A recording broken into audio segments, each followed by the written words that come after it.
Good afternoon to all. So perhaps we will wait a little bit to get more people, and then perhaps we start with the Joel presentation. Um, so basically, Joel is joining us for a couple of years with several presentations. And I think today Joel is bringing a very interesting case. It's a new project, isn't it, Joel? A new company that you are rising. I think this will be very interesting because some problems that arise from development. So there is a gap between companies that need solutions and programs that can provide solutions. And I think these ideas from fit in this. So, and Joel perhaps will give some details about what is the nightmare of building a company with a new idea and so on. And so we will go through it.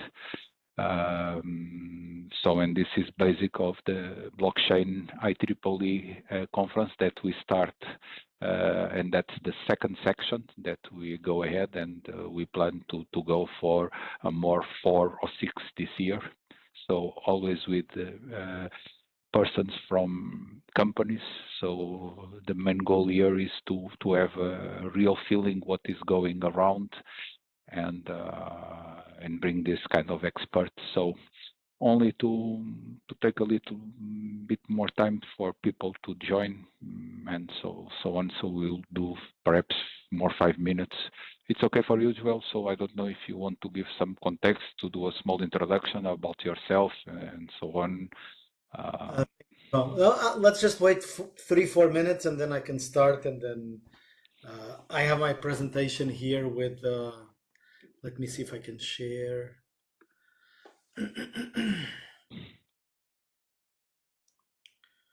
WebEx is always a nightmare for me, but I can do a small presentation about you. So today you are with goal of the Distli CEO co-founder, correct?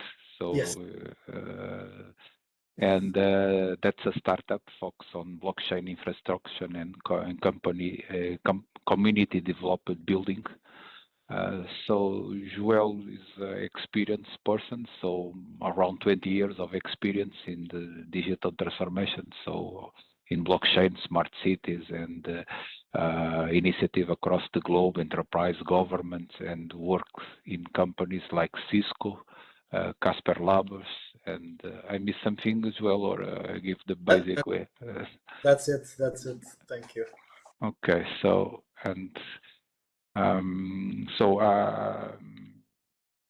let's wait a little bit, and so at the end I will ask if you can do some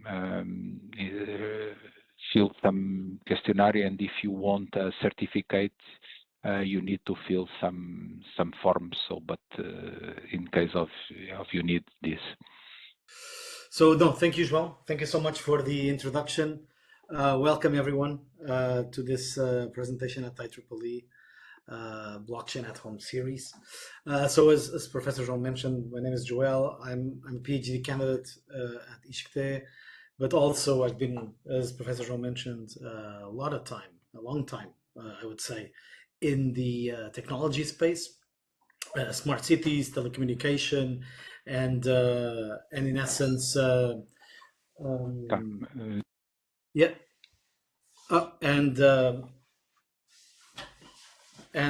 basically with blockchain, with a focus on actually deploying new technologies in the smart city space. But I've evolved from the Web 2 to the Web 3 space, and today we're talking about blockchain and the evolution of blockchain infrastructure and decentralized apps mass adoption. And I think it's an interesting topic because it matches a couple of things that we've been seeing here in the space. I wanted to start this introduction call with this question, right? And the question is, why is it that hedge-hosted blockchain is the key to the next billion users, right? And I want to tell you a bit about the story of blockchain until today. And by the way, please feel free to ask any questions and to write any questions on the chat, and let's make it interactive, okay? I'm just going to do a look back in the last 10 years, okay? 2015, basically around this time, 10 years ago, Ethereum was being launched. And it was the first time that we were looking at utility in a blockchain. And the concept of smart contracts were being born and disseminated, basically. And at the time, nobody actually knew what the smart contract was. At the time, I had a startup idea when Ethereum got out. And I still remember, I'm based in Switzerland. I went to the local university, PFL in Lausanne, and I pitched the startup idea January 2016 on blockchain and smart contracts. Of course, everybody was looking at me as an alien. They were looking at me like, what are you talking about? What is a smart contract? Today, everybody knows what a smart contract is. But at the time, it was really slow. And fast forward 2-3 years, funny enough, Vitalik Buterin, Gavin Wood, Charles Hoskins, and another one from the four. There were four key guys within the Ethereum Foundation that were like the co-founders, Vitalik being one of them, Gavin Wood being the CTO, Charles Hoskins, one of the researchers, main researchers as well. They left, they basically got into a fight, and Gavin Wood goes and creates Polkadot as a third generation blockchain, Ethereum being a second generation blockchain. And then Charles Hoskins goes and creates Cardano. There was a fourth one, I can't remember the name now, but basically the dispersion of the co-founders made it that you started to create new blockchains. Okay? And the idea here was that they were basically trying to solve the trilemma of blockchain. Scalability, decentralization, security. How do you make blockchain that actually is robust and scalable and decentralized over time? Difficult, to be fair. And until today, I doubt that it has been solved so far, okay? But then as these new blockchains come forward, we're talking about Cardano, Polkadot, then Polygon was created. Later on, the new generation of blockchains are now here, right? Celestia, Eigenlayer, more focused on DeFi, decentralized finance, more focused on disseminating other use cases. But the problem persists at the end of the day, which is if you want to move from the data center to the edge and actually achieve decentralization, it's still a very difficult work to do, okay? Because blockchains still need a huge amount of compute and a huge amount of complexity when it comes to deploy in these types of more at the edge of the network environments, okay? And one example that we've seen, great example, Mina blockchain, positioned at the time 4 years ago, 5 years ago when it was launched. Mina was also coming with the promise of being a lightweight blockchain, right? And lightweight being the lightest weight blockchain. Some people would question the objective of it, but the idea, the cornerstone of that blockchain was actually quite good. Fast forward, of course, you still find some challenges, right? You start to see blockchains like Hyperledger coming out with enterprise blockchain in an open source environment. But still, as a private blockchain, you're going to have challenges, right? You still need hybrid environments, for instance, or just go public and add new capabilities, new constructs that we're seeing, such as zero knowledge proofs, as new features and new technologies within the blockchain space. But then, of course, the problem persists, which is you're in a Web2 environment, developing a Web3 technology. Where do you meet, right? And the need basically is that blockchain technologies are still very far away from being user-friendly. And one of the biggest challenges has been the UI UX component of it.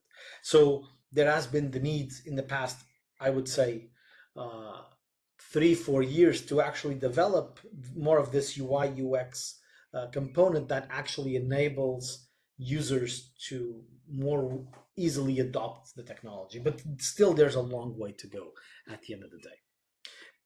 And with this initial introduction, what I wanted to share is that blockchain as a technology in the last 10 years has evolved dramatically. But let's be honest, we're still in the internet equivalent of the 90s because the technology has evolved dramatically with multiple projects, but one, there has not been a conversion or a centralization of protocols. There's still lots of protocols around developing their own thing. That's one point. Then secondly, technology is still very heavy in terms of deployment and management. And I would even question the centralization versus decentralization element of it. Okay. And this comes to my second slide, which is why is blockchain stuck, right? Because in many situations when you're creating a dApp, and I always say this about blockchain in essence is like your mobile phone as an operating system, if you want to oversimplify things. And then the dApps, the decentralized applications, are actually the apps that run inside the mobile device.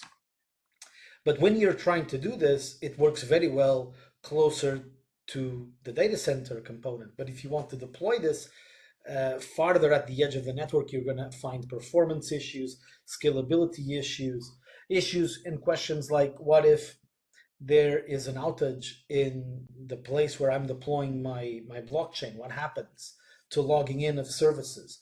What if the dApp that is being deployed gets cut? Just a question, if anyone could put themselves on mute, that would. Yeah. So please mute yourself, otherwise. Yeah.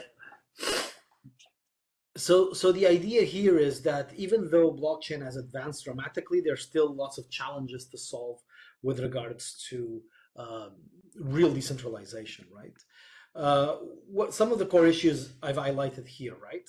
If you think about connecting apps to blockchains, what you feel sometimes is like services like Infura, Alchemy, which are RPC providers.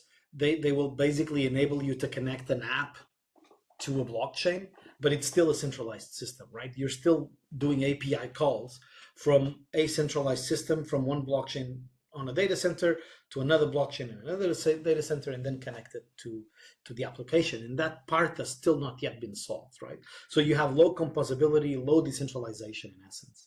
In terms of blockchain development, to be fair, it's a very complex space, very niche.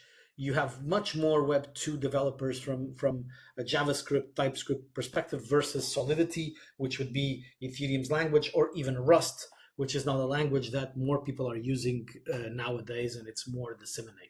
Okay, and actually, what we've seen now in terms of merging this Web 2.5 world, actually what we're seeing is more WebAssembly with Rust, and even that has challenges. Okay, WASM with Rust. But then again, if you look about edge devices, IoT sensors, mobile devices, browsers, they really can't run nodes at 100% capacity, right? There's like really lots of challenges there. If you want to sync, actually the nodes that are the technology that is being more developed, which enables better performance right now, it's zero knowledge proof because of the proofing system associated to it, because you just need to proof it with the last block in the blockchain versus having to sync with the whole blockchain, right? And basically also from adoption perspective, if you think about barriers to adoption, Web 2 developers are locked out. They need to learn new languages. As I mentioned before, you really depend on infrastructure like Infura, Alchemy, and interoperability across all the blockchains is extremely painful. And what I've seen in some projects actually were that some companies were actually doing 10, 15, 20 different blockchain projects, but they were using 10, 15, 20 different blockchains because each blockchain had its own capabilities and characteristics that enabled them to be perfect for the use case that they were evaluating, but not from a real interoperability perspective. So then you have another challenge from a business standpoint, which is how do you merge everything together? How do you remove data center? How do you optimize data center? That's one. But also at the same time, how do you manage to convey the data that you get from all the projects into a single pane of glass if you're using 20 different systems? It's actually complex. So while me and my other colleagues were actually deploying some of these solutions, part of the ecosystem in a layer one blockchain environment, we actually stumbled upon these challenges, right? And we said to ourselves, what if we actually enable the next 1 billion users in the blockchain by making sure that the infrastructure is easy to deploy. And that is why we're talking about this, because this is about Distli, my startup as well, but it's also, and I want to share with you the thought process, because you might even discover things on your side that you're evaluating, right? We said to ourselves, I think we think the solution passes by actually creating this lightweight blockchain node, which can be natively deployed on a web browser. And it can connect to any blockchain and connect to any decentralized application. And this is extremely powerful because you're enabling real interoperability. You're actually doing a piece of infrastructure that enables interoperability and that enables applications to work on any blockchain, which is also very interesting. Which, of course, then again, lots of technical challenges on the back with that. But in essence, our focus is to say we want to create a JavaScript TypeScript XDK that can be as easy as npm install the node, running on a web browser for first, but then deploy on mobile or edge devices, and using zero-knowledge rollups to sync proof to sync status to any L1 or any L2 blockchain. And this also serves to the point of saying we want to make this as simple as possible. ZK rollups today, in terms of doing the proofing, actually, as I said before, it's less intensive in terms of infrastructure versus creating a full-blown blockchain. And the idea here, when you're deploying software on a web browser environment, you need to make it lightweight as possible. And of course, local consensus with its own consensus mechanism, proof of stake in this case, with an offline first plug and play mentality, meaning that if you have a component that is running, if you have an instance that is running an application and it crashes at any time, you can still store data on a browser, but then when you sync up with the blockchain, when you create an online status again, you can sync up all the data that was being persisted in the data component, the data storage component of the browser, right? So this is the idea. But then we said to ourselves, but wait a second.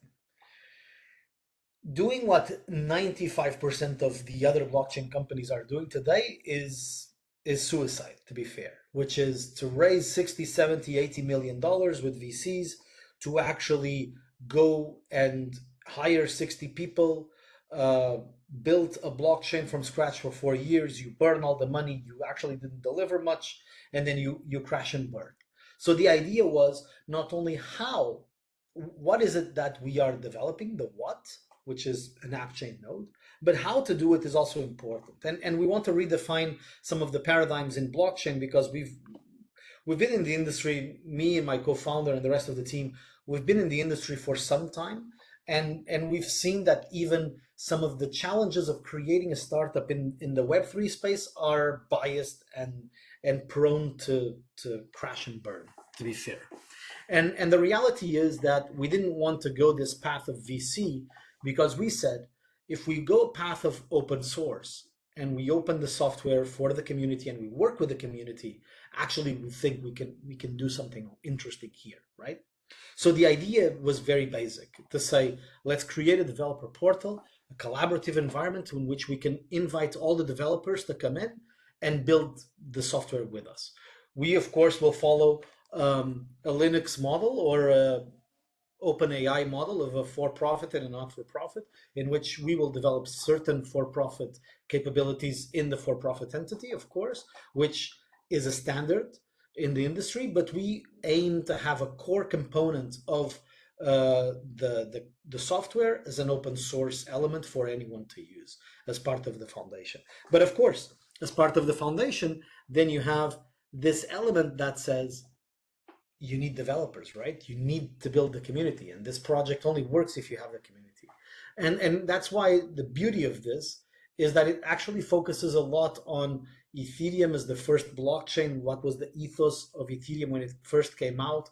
Building the foundation, building the group of communities that would be developing the product together and that would be interested in consuming it, because the developers that can be working on this project can also develop applications that can land on top of the app. And the objective with this project is actually that you either deploy the app chain node on a web browser, or actually you grab the source code, you code it into the app immediately, and you transform that app into a DApp.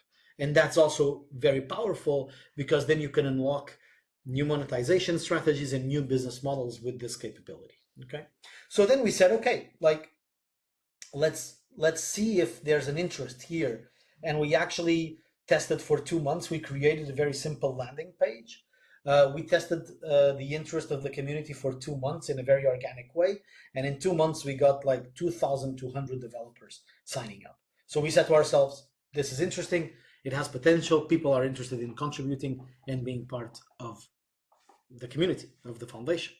But of course, not only the community is important, but also the business opportunity is important. And I think what I want to show here is also the potential for each and every one of you to think about what is the future when it comes to blockchain in terms of 1 billion users on the blockchain, right?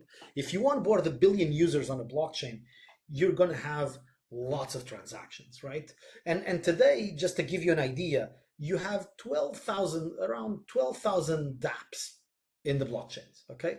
But if you think about extensions in web browsers, you have around 480,000 applications. And if you think about Android and mobile apps, you have about 9 million apps, okay? Basically, that is the space, right? And that basically means that there's a huge white space here that we can actually go and develop very interesting technology and applications, right? Because we're not developing technology for the sake of technology, we're actually solving a problem. And the problem that we want to solve is how do we enable blockchain connectivity with apps at the edge of the network? That's the number one premise of it. But also at the same time, how do you enable that existing apps can connect to a blockchain and then record their transactions, have quality assurance, auditing components? All of these things are interesting to think about. So we saw this, but not only that, we also see that until 2030, according to Gartner, IDC, and many others, you're going to have 2 major events here, which is until 2030, you're going to have $100 billion ported into edge infrastructure. So you're going to have much more edge devices around there, which is brilliant. And then from a transaction perspective, we estimate, well, the current estimations in the industry is that until 2030, you're going to have $200 billion worth of transactions going around on any blockchain, okay? So on all blockchains. So the idea here is the TAM is huge, actually. The TAM is really huge, and there's a lot of space here for everyone to develop these components, because the reality is, if you think about trends in Web3, the one trend that still is, I would say, revenue focused is infrastructure components. Infrastructure is one of the few ones. You can claim deep in RWA with real world assets. You can claim all of these latest trends that are following the IoT path with blockchain, which is deep in decentralized physical infrastructure networks. But the reality is that you always need to optimize infrastructure in order to proceed. Okay, so we see a lot of potential here, and anyone that wants to build in the infrastructure space, this is like the space, to be fair. Okay, so we actually started already to think about the developer portal. We're already looking at it, and we actually said, okay, let's do it as a simple interactive exercise. As you log in, you claim a task, you develop a code, and you earn rewards.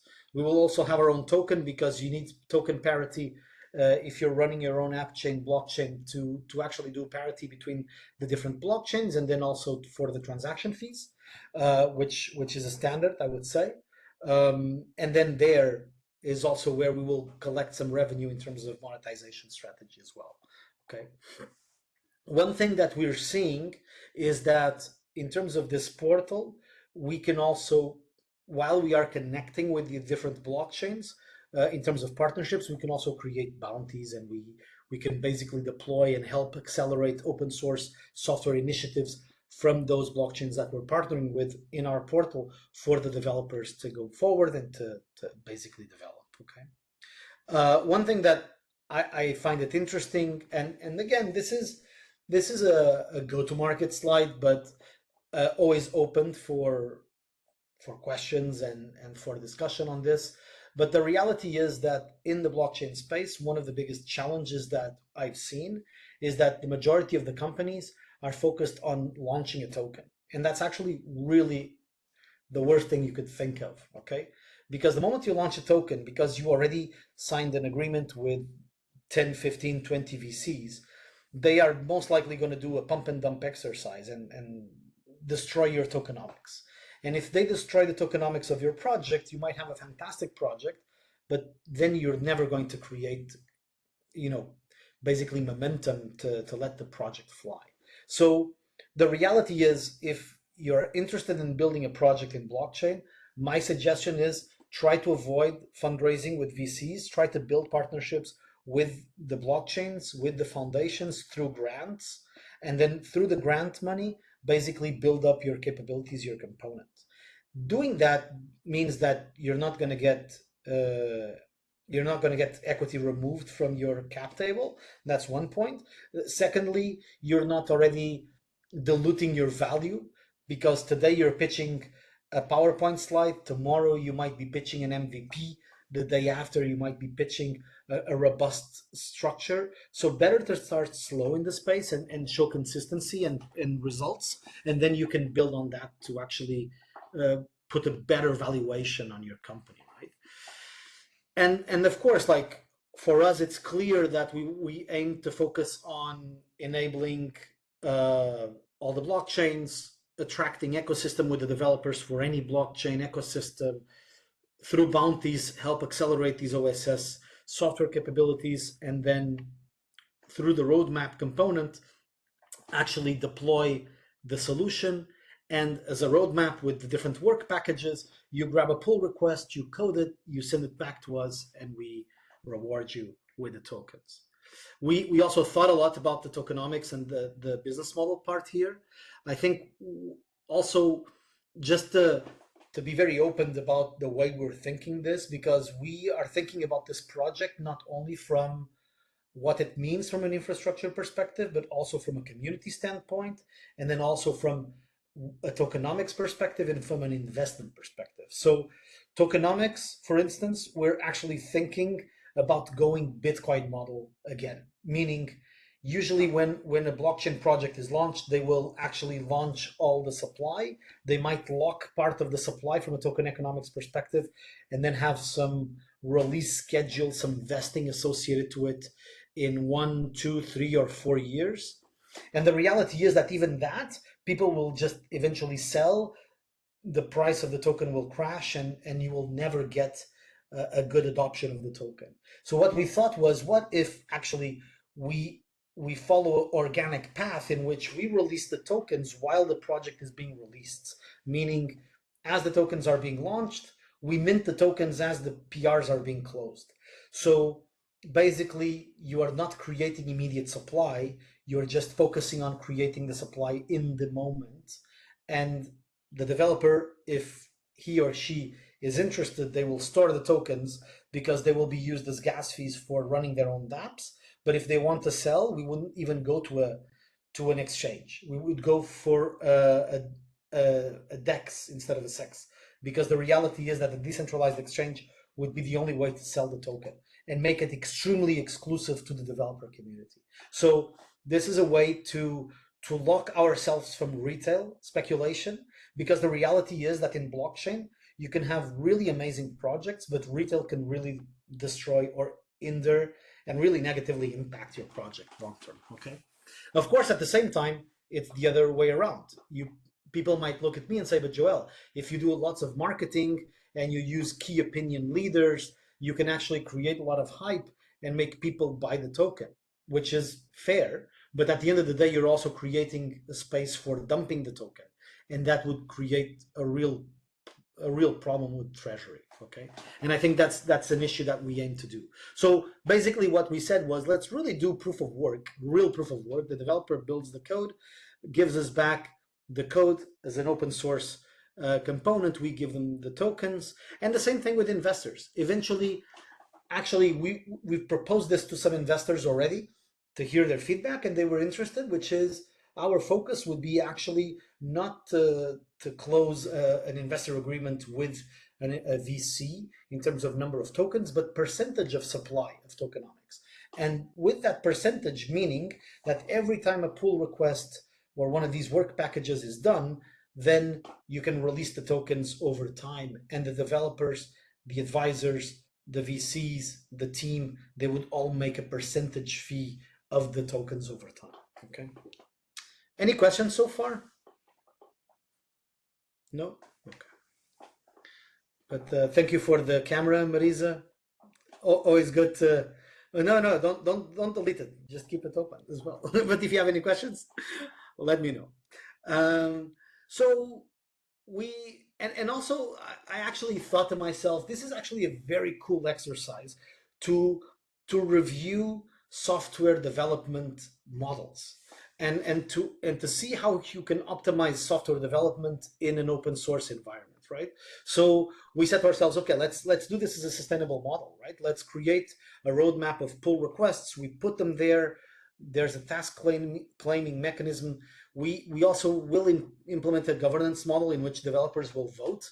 And we want to create a gamification element also for them, because we also believe that developers can win reputation points from developing the different work packages and be recognized in the community as great contributors. And maybe that is even interesting for them in the future as they're trying to get new jobs or apply to new roles.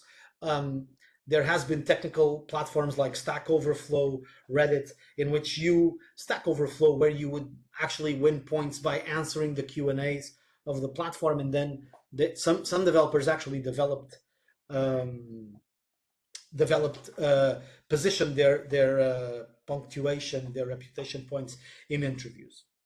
Alex is saying, where is the roadmap? Where in the roadmap is Distli? We are just starting. Yes, we are literally 5 months, but I can tell you that we already have an MVP of the AppChain node. We are developing the portal that you've seen the pictures before, and I'm basically fundraising through the different ecosystems of partners. So basically our goal in terms of roadmap is that in the next 3 months, we will launch the developer portal and we onboard these 2,200 developers. Already a good part of them on GitHub, and then we would start to create the pull requests so that they could start to work on the software needs, basically. But so far, very interesting feedback from the different blockchains, from the different VCs and community in general. So yeah, this is the model, and of course revenue component, as I mentioned, AppChain transaction fees, roll-up gas, anchoring, and of course you can sell this from a commercial opportunity standpoint. Our focus is to disseminate this AppChain node in a way that it enables developers to more rapidly deploy their applications at the edge and in any blockchain, so that really the onboarding happens in an interesting way. Okay. Now, of course, this is interesting, but it only works if you have really cool use cases. And the use cases that we're looking at, for instance, and we're pitching and we're talking to the blockchains already, come in two shapes, right? The MVP that we've built, for instance, is about peer-to-peer communication. So meaning today, if WebEx here or WhatsApp or Telegram, regardless of what folks say, you have a centralized server, and if I'm talking, there is a cloud server that accumulates the data and then spreads to the people that are that are connected to the meeting, right? And in that sense, there is still a centralized server in between, right? What we aimed to do was, what if we could actually deploy the AppChain node in two web browsers and have the two web browsers communicate between themselves? So having real peer-to-peer communication capabilities in different browsers. Actually, our MVP already does this. We already write messaging between different browsers, different VMs, different browsers as well. One is Brave, another one is Chrome, and basically we're sending messages from one point to the other. And with this is interesting because actually, if you do this, then you remove the web server component of it, right? So there are some technical challenges like discoverability of the IP or the identity of the user that you aim to communicate with, but we're working on those elements, and it's very interesting because you can build lots of new applications on top based on this, right? We are focusing on the infrastructure, but we're also opening the door for new applications to be built on top of this capability in a very interesting way. So for instance, for sovereignty enablement, if you are a blue light organization like a police department, a fire department, a health department, you can have communications at the edge with these apps. Having a decentralized communication, you just need internet, but you actually don't need a central server. So if there's a natural disaster that disrupts communications and you don't have a data center working that could support the capabilities there, you just need internet, and with this type of capability you can do things. Another thing that we are entertaining would be on the DeFi space, decentralized finance, focusing on connecting the AppChain node to DeFi applications for offline payment systems, or even for web for exchanges to create new services on top of the exchanges by creating a blockchain node under the app of the exchange itself. So basically, if you want to do staking or restaking or any other activity that would involve blockchain by itself, you could do it on the app itself. But actually today, and according to majority of our discussions, basically web browser is the way that we are evolving in that way, okay? Because we feel that if we create a robust Rust environment for the web browser, then we can develop for other environments such as mobile devices or IoT sensors. So just to close my thoughts here, this is actually an idea that we've been building. We've been thinking about it for quite some time, but putting a lot of effort into it. And in reality, we feel that there is an infrastructure need to onboard the next billion users. And you might even say to me, but Joel, 1 billion users seems a lot. But Binance, as the biggest exchange in the world, has 350 million users. So if you think about all the exchanges in the world, you can easily have a billion users there easily. Okay. So for us, how do we see blockchain evolving? We actually see it as focusing on the infrastructure, making it leaner, solving security issues, specifically on bridging and making sure that things are robust, introducing new technologies such as zero knowledge proof, basically, and remove the centralization element that I mentioned at the beginning of the conversation with regards to having real decentralization in blockchain. Because if you think about it, there's even a crisis today with Bitcoin, which is Michael Saylor from MicroStrategy and many institutions now, because of regulation, are buying heavily Bitcoin. What's happening? You don't get the decentralization that you had in the past. So what means is that actually when they dump the Bitcoin on the market, when they start to sell, actually what happens is that the potential for price crash is much higher because it's a centralized player. They are what we would call in the medium a whale, right? They are a high carrier of an asset, of a token, right? So the idea here is that you really need to focus on, you cannot rely on heavy centralized stacks. You need to be closer to the users and to the browsers, right? That's number one. Number two, developers. I mean, if you don't build the community behind it, collaborative community, you're going to have trouble with it, right? And to be fair, every developer that we've engaged with wants to work with us because they really, one, they love the open source community element of it. That's number one. But two, they understand the ethos and the mission that we're taking here, which is to develop something that will be useful for everyone.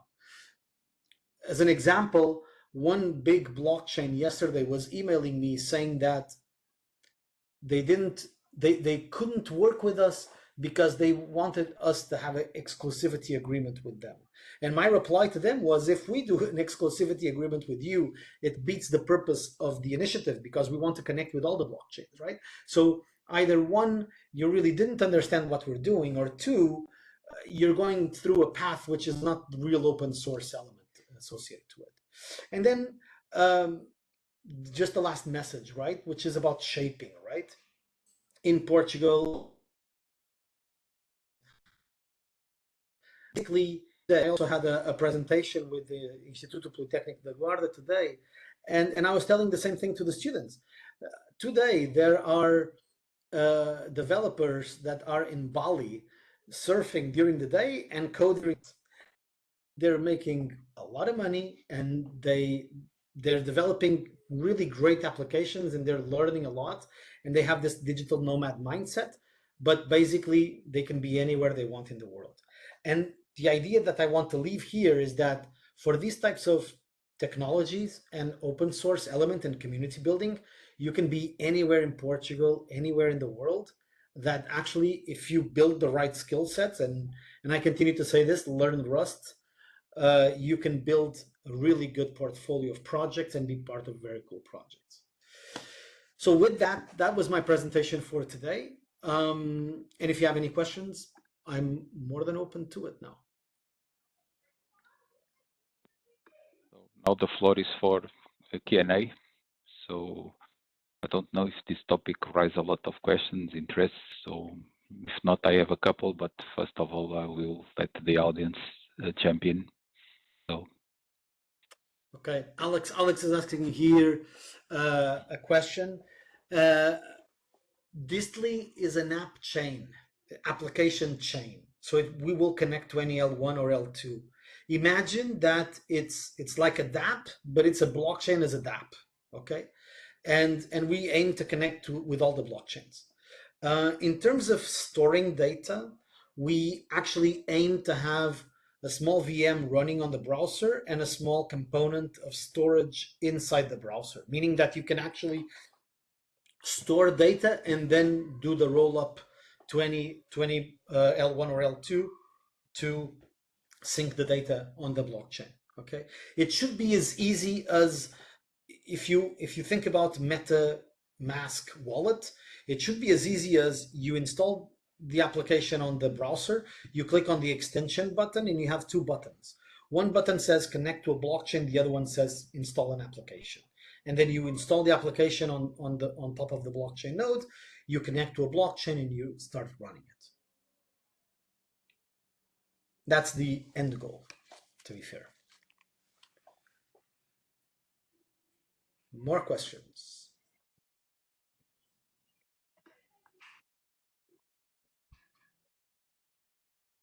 And you can unmute yourselves and talk. I only want to thank you, Joel. It was very clarifying. Thank you. No, thank you. Thank you. I mean, for instance, and also just to mention this, because I want to give you an example, right? This idea came from a friend of mine that was here 2 weeks ago as well. Is my co-founder as well, Mim. He is building an inventory management software for whiskey bottles and whiskey casks. Okay, and when he was deploying, it was the last one, the last one section. Yeah, the last one. The last. And while deploying the software in a warehouse or in a distillery, you start to face these challenges. And the idea is, if you have these challenges, then you're going to have, everybody's going to have these challenges, right? So this is why we're doing what we're doing, to solve problems that really exist in the space. Alex is asking, have you thought about the tokenomics? Do you have a white paper? After this meeting, I have a session only on tokenomics. One of my guys is a crypto economist from the team, one of the advisors. He's a researcher at the University of Chicago. He works in multiple other projects, and he's a crypto economist, and he's done crypto token economics associated to the project. We've thought about it, but also just to be clear on this, right? When you think about token economics, I would say 90% of people, which are in retail, will look at that as an exercise to make money. Oh, I'm buying a token, I'm signing an agreement, and I'm going to get the tokens, then I'm going to sell the tokens, and that's it. But if you are really into the technology, you know that tokenomics, it's actually a cybersecurity defense mechanism for the blockchain consensus mechanism. So meaning, first you have to choose, do you want to do proof of work? Do you want to do proof of stake? Do you want to do proof of authority, right? Which is an advanced proof of stake, right? And in our case, proof of stake, right? So immediately you need to have a certain set of validators to validate the network. That's how it works in terms of tokenomics. Then you need to allocate what is the percentage of tokens to be, what is the gas fee, what is the number of supply, what is the different allocation of the token for the team, for the advisors, for the VC, for the community. And I'm not even going to mention airdrops because, to be fair, if you say airdrops, I mean, it depends. But you can do like a $1 airdrop just to test the system, but don't waste a huge amount of percentage on airdrops because you would destroy it. But you need to think about all these different elements because token economics can actually make or break the project. Okay. In terms of white paper, just to answer the point of the white paper, I have dozens of pages already written about the project and what we're aiming to achieve. We will eventually have a white paper on it, but it's not yet. We have lots of puzzle pieces associated to it. Yes. More questions? So meanwhile, I put on the chat the form if you want a certificate or to give feedback. So it's only to click on the link and you need to fill some information regarding. So.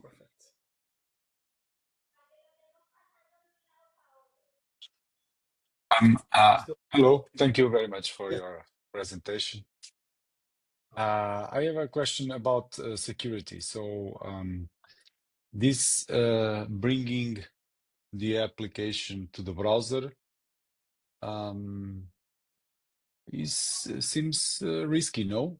Because browsers are usually known for exposing vulnerabilities and for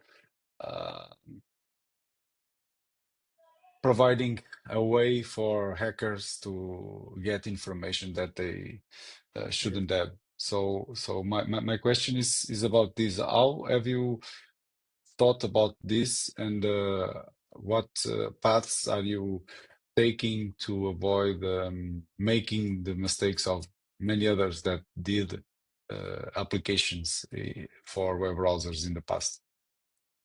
Paul, great question. Thank you so much.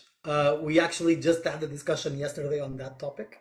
So I actually can answer the question for you because we already have an architecture of the node and the different capabilities that we aim to deliver. And then the discussion in the past few days was actually, what is the programming language that we're going to do, right? And I'm not going to mention names, but some blockchain projects in the past tried to do JavaScript, TypeScript implementation as a blockchain node, and they encountered those challenges that you're saying. Vulnerabilities, easy to get hacked, and then when you wanted to actually introduce zero knowledge proof, even more difficult.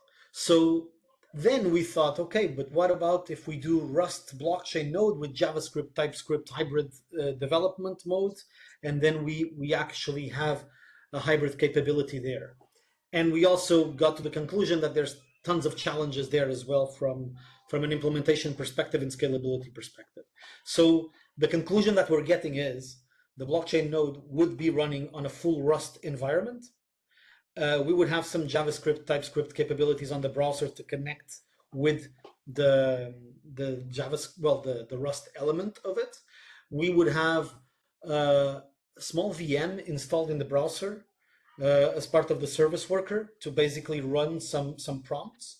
And we're from a proofing perspective, from a zero knowledge proofing perspective, we're actually evaluating how we can make this as light as possible, just to do simple proofing instead of deploying a ZK proofer in the browser. So having the blockchain independent from outside the browser, but then have some capabilities in the browser, but all of them still in Rust based. And we believe that being as much as possible Rust based element will keep things at bay. Yeah. So this is more or less what I was thinking about, but it brings me to a second question, which is if we are running this on the browser, then this means that it's going to be running on very heterogeneous machines. So some may have more RAM, some may have less RAM, some may have more computing power, some others. So there's going to be a potential asymmetry regarding user experience, which was something that you mentioned before as a limitation for the broader adoption of blockchain technologies, which is people find it difficult. So lots of languages, lots of concepts. It's kind of difficult. And do you feel that this is the key challenge for your company?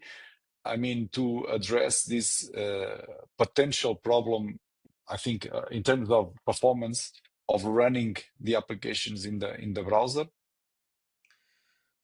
I would say that thank you for the question. It's very thought provocative because at the end of the day, you're asking me questions that sometimes I think I'm hearing them for the first time. You know, which is always very good, very healthy. First and foremost, I think that in terms of browser performance, we were running our MVP was being run on a MacBook Pro inside a VM with a Linux VM and a Mac OS. So two different systems, two different OSs in the same machine. So and it was a simple, but it was a simple program that we were running, and it ran with no issues, right? I would say that we would always like to stress test things to run minimally. And in terms of a requirements perspective, we will always try to give a good set of requirements. But we understand that people have an iPad, they might have a MacBook Pro, they might have a MacBook Air, and that has different components, right? So that is part of the testing that we will need to do going forward. When I think about challenges, I think more about governance challenges, right? I didn't even think about the technical challenges because for me, imagine that we have 10%. Imagine that tomorrow I launch the website and out of the 2,200 developers, there's 200 that sign up. And I have to keep 200 developers entertained. That to me is a much bigger challenge than the technical challenge of solving, the browser. I need to keep everyone engaged, lots of marketing, lots of gamification elements, lots of town halls every week. The good news is that the team that we're building up is, I would say, extremely professional. Our CTO has more than 20 years experience building as a kernel engineer, really low-level language programming components. He's an expert in quantum compute storage. Co-founder Nim, you guys already know him. He also builds systems from scratch and he codes smart contracts with his eyes closed. One of the other guys that we have is an open source expert, and I would say one of the few ones in the world actually that understands open source as well as he does. He used to work with me at Cisco, and he was the one that validated code. He would do quality code and code review, quality assurance on the code of companies that the company was acquiring, right? So he's very knowledgeable about validating code and doing the validation properly, and even setting up. Because for me, what is more interesting is to think about, okay, if you want to set up a foundation as an open source foundation, you need to have certain legal mechanisms that allow the contributors, the developers, to contribute the code freely with no issues in the future, right? You need to think about how do you manage the code and how do you distribute it freely with no issues. So the barriers to success in this company, in this setup, are much higher from a legal perspective than even from a technology perspective. I would say technology is the least of my concerns at this point. Yeah. Okay. Okay, thank you. Thank you, Paul. Okay, so I don't know if there is any more questions. So I would like to thank Suel for this interesting presentation. So, and to say that this is a joint collaboration between the PRR project blockchain.pt and IEEE in Portugal. So be aware that we will launch more sections like this in 2 weeks and so on. So we'll try to make this and always try to bring experts from industry to give real case scenarios and interesting presentations. So if you want to raise any topics or any, you can on the questionnaire to put some inputs so that you will try to handle. And so thank you to be here. I don't know if there is any more questions or we can finish. Thank you. Thanks, everyone. Okay. Bye.